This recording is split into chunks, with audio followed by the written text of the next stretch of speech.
ربنا آتنا في الدنيا حسنة وفي الآخرة حسنة وقنا عذاب النار.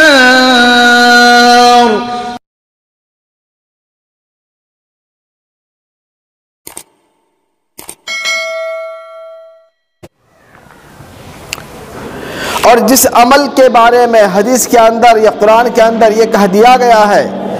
کہ اس عمل کے کرنے پہ اللہ کی لعنت نازل ہوتی ہے،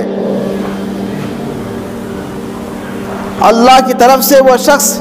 ملعون قرار پاتا ہے، تو ایسا شخص اپنا انجام خود سمجھ لے کہ اس کا کیا انجام ہونے والا ہے آخرت کے اندر، اس کا معاملہ کیسا رہنے والا آخرت کے اندر. تو ہمیں بھی ایسے اعمال سے بچنے کی سخت ضرورت ہے، دور رہنے کی ہمیں سخت ضرورت ہے.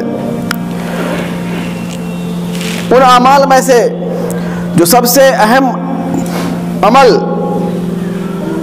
سب سے بڑا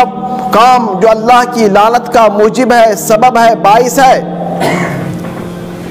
وہ ہے شرک اور اس کے وسائل. یہ شرک اللہ کے نزدیک سب سے عظیم، سب سے بدترین گناہ ہے. جب انسان شرک کے دلدل میں پھنس جاتا ہے، شرک کو انجام دینا شروع کر دیتا ہے، تو اللہ کی لعنت کا مستحق قرار پا جاتا ہے، اس پہ اللہ کی طرف سے لعنت برستی ہے.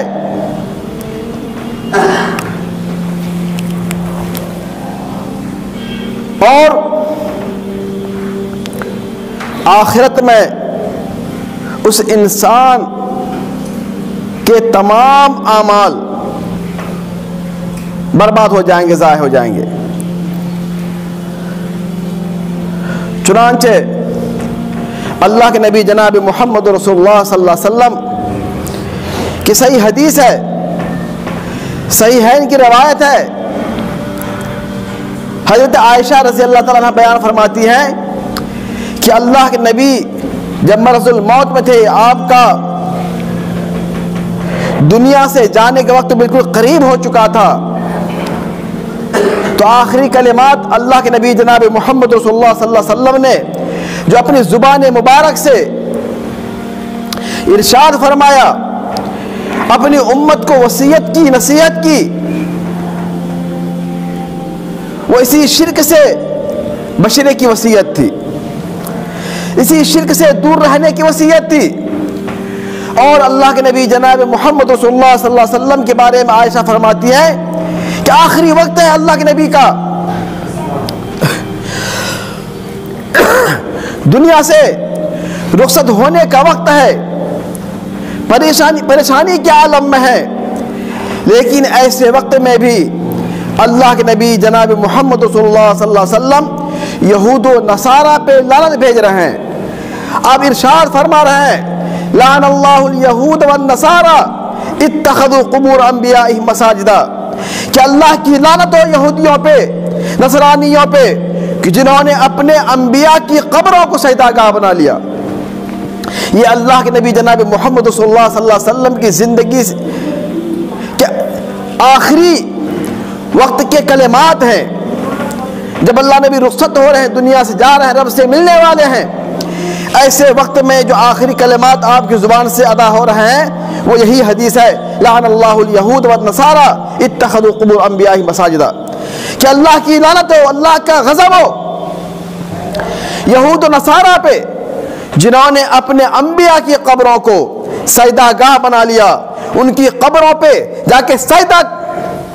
کرتے ہیں، ان کی عبادت، ان پہ جا کے ماتھا ٹیکتے ہیں، اور ان کو عبادت گاہ بنا کے قبروں سے ہر قسم کی اپنا تعلق استوار کرتے ہیں، اپنا معاملہ قبر والے کے پاس رکھتے ہیں. یہ اللہ کے نبی جناب محمد رسول اللہ صلی اللہ علیہ وسلم کی یہ اہم حدیث ہے کہ اللہ نبی لعنت فرما رہے ہیں کہ اللہ کی لعنت ہو، اللہ کا غضب ہو ایسے شخص پہ جو قبر کو پکی بنا کر کے، مسجد بنا کر کے وہاں پہ نمازیں پڑھتے ہیں، ذکر کرتے ہیں قبر کے پاس بیٹھ کر کے. اور اللہ کے نبی جناب محمد صلی اللہ علیہ وسلم کی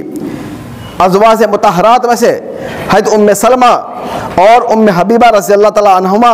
بیان کرتی ہیں، جب وہ لوگ حبشہ سے ہجرت کر کے مدینہ آئی تو انہوں نے اللہ نبی سے ذکر کیا، اے اللہ نبی، ہم نے حبشہ کے اندر دیکھا ہے کہ ان کے گرجا گھروں میں عیسائیوں کی عبادت گاہوں کے اندر تصویریں رکھی ہوئی ہیں۔ تو اللہ نبی نے فرمایا کہ اذا مات فیہم الرجل الصالح او العبد الصالح، کہ ان کا معاملہ یہ تھا کہ جب ان کے اندر کوئی نیک آدمی، اچھا آدمی مر جاتا تھا، یہودیوں کے اندر یا عیسائیوں کے اندر جب نیک لوگ مر جاتے تو وہ لوگ کیا کرتے؟ بنوا علی قبرہ مسجدہ، وہ لوگ ان کی قبروں پہ مسجد بنا لیتے تھے، قبر کو پکی بنا کر کے عبادت گاہ بنا لیتے تھے، اور وہ مرنے والے جو نیک بندے تھے، صالح بندے تھے، ان کے مجسمے لگا دیا کرتے تھے۔ وَصَوَّرُوا فِيهِ تِلْكَ الصُّوَرَ، اور وہ لوگ اس گرجا گھر کے اندر، اپنی عبادت گاہوں کے اندر ان نیک لوگوں کا فوٹو، تصویر، مجسمے بنا کر کے وہاں پہ رکھ دیا کرتے تھے۔ پھر اللہ نبی نے فرمایا اولئک شرار الخلق عند اللہ، یہ اللہ تعالیٰ کے نزدیک سب سے بدترین لوگ ہیں، سب سے بدترین لوگ ہیں اللہ کی نگاہ میں، اللہ کی نظر میں، جنہوں نے اپنے قوم کے، اپنے قبیلے کے، اپنے سماج کے، اپنی جماعت کے نیک لوگوں کی قبروں کو سجدہ گاہ بنا لیا۔